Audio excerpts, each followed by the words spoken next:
From time to time, Reloop adds new features and makes updates to the products. So here's a quick tutorial on how to update the firmware on your RP-8000 MK2 turntable. So with the turntable powered off with the master switch at the back, hold shift and the sampler button and then power up your turntable. Straight away you'll see that we now have the turntable in upgrade mode, and the display shows you the current firmware version you're running on the turntable. With the turntable connected by USB to your laptop, run the Reloop firmware update Java file and then open the latest firmware file, which is a .bin file, and simply hit start.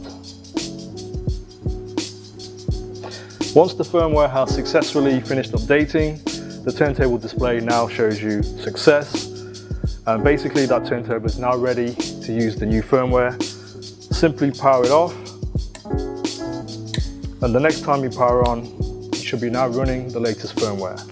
Always keep an eye on the Reloop website or Reloop social media to keep up to date with all new firmware across the Reloop product range.